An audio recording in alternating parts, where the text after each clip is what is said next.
Hello friends, I'm super excited to share with you marinated flank steak. So, I've talked about the recipe box, which is something my mother made me, but this is extra special because this one is in the handwriting of my mother-in-law, Laura Crepane. You guys, this lady, she was just classy and cool, and we lost her 5-6 years ago now. Gosh, time has just flown by. But anyways, she kind of was famous for this flank steak. In fact, my husband was like, I need you to get this recipe. It's part of my childhood. It's really, really good. And there's a lot of different things out there, but this was the one that was unique to her, and it's a joy to make, and it's really easy. And in these last few weeks of August, where around here at least, it's still pretty warm, I'm doing a lot of grilling. I know I featured a lot of things on the grill, trying to keep things really simple.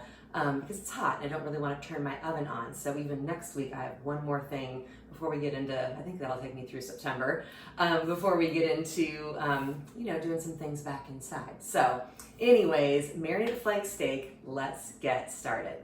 Okay, steak has been sitting here. I have it on a rimmed baking sheet, although if you just have a cookie sheet, that's fine.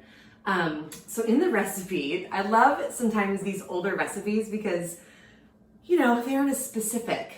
Us modern, whatever you call us, millennials, Gen Xers, we like a lot of detail because everybody's got to do it right. Isn't that how we do it? But this just says, rub both sides of the meat generously with brown sugar. How much? I don't know, but this is what I do. I would probably use about a half a cup of brown sugar, maybe a little bit more. You spread it on one side, you flip it, kind of work it into the meat, flip it over, spread it. You let it hang out for about 20 to 30 minutes. Just let it stand sitting here on the sheet. So it's been hanging out, not quite that long, but for the sake of filming, I'm just doing it a little bit shorter, which is fine. Sometimes I forget to let it sit and it always works out beautifully. But then you make a marinade. So a couple tips, plastic bag. I'm using a 2-gallon. You could do a 1-gallon, that would be fine. It's just that I had some of these still on hand. Set it down in some sort of a plastic or glass or a plastic bowl so that it kind of holds it so it doesn't collapse on you. So into the marinade is a half a cup of soy sauce. I already have that measured. I did not measure my olive oil yet because I ran out of little bowls, but it's 2 tablespoons of olive oil will go into this. And it comes together really quick. When you marinate it, you don't need to go all day. You could do overnight if you wanted to, but meat like beef can handle marinades longer, I find, certainly than chicken, which can kind of break down with acids and things. So anyways, I do it for a minimum of 2 hours, but longer is great. So green onions, 3 to 4 sliced green onions. This is cooking sherry, which you can find at the just regular grocery store. Just a little bit of that. Some sliced fresh garlic. Fresh is best. Some sesame seeds that are toasted go in there. Mine aren't toasted, just keeping it real. Also fresh ginger. Forgot to get the ginger at the store, but I do have this ginger paste. So I'm gonna put a few squirts of that in. Again, this is a marinade, so it doesn't have to be completely, exact. You're not baking, it's not a science. Massage your bag. Get your ingredients mixed together, and then find a way to carefully get the steak put into the bag. So I just kind of lay it on its side. It's not a ton of marinade, which is great. And then just don't be worried about getting your hands dirty. Pick up this gorgeous piece of meat, slip it in there, and then I will zip that up. We'll do a quick hand wash, pardon me, and get this zipped up. So now the trick too is make sure your meat is nice and flat in the bag. Zip it up, and right before I get to the last inch, fold it down. For those of you that don't know, I'm talking to my son and his friends who are all learning to cook, and now just work it in the bag and make sure it's nice and juicy on all sides. And then you guys, this goes into the fridge for a minimum of 2 hours, but up to probably, you could go all day if you wanted to. And then we're gonna get on the grill, and it is so delicious. And just have some veggies or a salad or whatever is easy on the side that you like, and dinner will be served. All right, see you in a few hours. Hey guys, okay, it's been 3 hours. We're having dinner a little late tonight. So I pulled my steak out and kind of let it drip into the bag till most of the moisture was off. And you can see there's hardly anything here on my sheet pan. And there'll be little bits of sesame seeds and green onions. Don't worry about that. You don't need to salt this one because it's been marinating with that soy sauce. And also, side note, I use reduced sodium soy sauce. I find it has plenty of salt, but if you like things extra salty, you can use the full strength. So come on out to the grill with me. Let's go.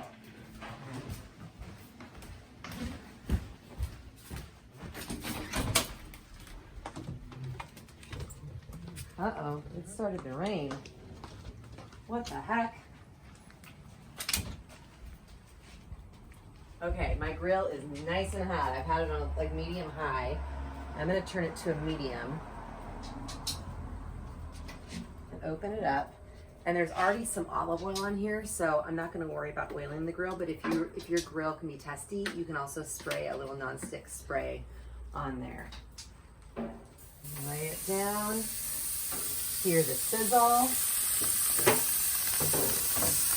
That's gonna go for about 5 minutes on one side. I'm gonna turn it down just a touch too. About 5 minutes aside, and then I'm gonna flip it over. If you wanna do medium rare, 3 to 5 more minutes on the second side. If you wanna go medium, 5 to 7 minutes, and if you wanna go medium well, 8 to 10. Gonna get my dog, he wants to come outside. All right, see you in a little bit. Under the sprinkling skies. 3 hours ago, it was sunny and 80, and now we have some clouds and a little sprinkle. That's okay, it feels great right now because we've had a lot of nice weather. Look at that gorgeousness. So I already flipped it. You can see the beautiful grill marks. If you're not sure on your time, you can press on your meat, and if it has like a decent firmness, like over here it's thinner, pretty firm, over here a little bit spongy. I like that. So to me, this is ready to roll. I'm gonna take it off my grill. I got my cutting board with the ridges right there. I'm gonna set it there. And then, very important, tent your meat. You don't wanna totally cover it so that it's squeezed, but just give it a little bit of a, you know, like a tent is an A-frame, so it still can kind of breathe on the ends because you don't wanna steam it. And then in my basket, I already have some broccoli tossed with some vegetable oil. And I go right on here, already sizzling. And then I will, my little bowl that has leftover oil and salt and pepper. I'm gonna throw in a few these little baby heirloom tomatoes I just got today because we're growing some baby tomatoes, but they're not quite ready. I'm gonna roll those in the oil and salt and pepper, and now they're coated. I'm gonna let these go for about 2-3 minutes, and then I'll add the tomatoes so they don't overly burst because these things will heat up real quick. But that'll be it with the steak. I cannot wait to eat this meal and show you guys what it's all about in just a minute. Okay, my meat has been resting. Note, if you don't know this, with red meat, it's super important, probably with other meats as well, but specifically I know with steak, you want to let it rest for about 10 minutes. So that depending on how large the meat is, so the juices can kind of redistribute themselves. If you cut right into a steak you've taken right off the grill, it's gonna just bleed out, not bleed, it's cooked. Don't freak out, people, but it's gonna just juice out. And so you wanna let those juices kind of simmer inside the meat. So, thus it's been resting. So, oh, you guys, the smell. I'm gonna teach you about a flank steak. So zoom in here if you're able, Scotty. So if you guys can see, you can see there's little threads of grain, it's called the grain of the meat, that run this way in the flank. So you want to cut it against the grain. So I'm just using my tongs to hold on. I take my knife, instead of going like this, I put it on an angle like this. I feel like I can get a nice thin cut that way. And you just get, flank steak I find is really nice when you cut these strips nice and thin. And then you can have quite a few of them, and this is just juicy, and you can see there's a little bit of pink in there. Look at that, and this is the thicker end. So for me, that's probably medium.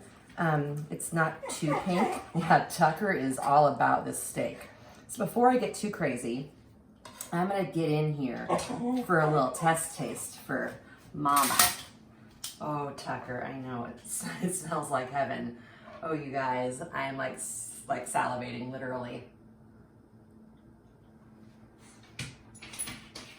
Laura Crepaine's flank steak marinade is the best. Oh my gosh. You guys, it is so juicy. It is so tender. It is not too salty, especially if you use reduced sodium soy sauce. It's just got that yummy, it's got the combo of the garlic, the onion, the sesame seeds, Tucker, a little sherry. It's just heavenly. Clearly, I've let my dog have a few samples of this over the years because he knows what's happening tonight. So he's real excited about it. I will be fixing myself up a full plate with my veggies, but for now, I will sign off with delight of the bite. Subscribe, share, tell your friends. And when you see this video, in whatever medium you see it in, YouTube, Facebook, please help me out and make a comment. Maybe some pepper Tucker got, I'm not sure. But when you make a comment in the section, it really helps keep it in news feed and more people to see it that way. So thank you so much for watching. Oh, also find me on @DelightOfTheBite, Instagram. And thank you so much for watching every week. We're nearing the end of summer and the grill season. So tune in next week for another no-cook dinner or lunch idea. And we'll wrap up the summer season. Super excited. Thanks again. See ya.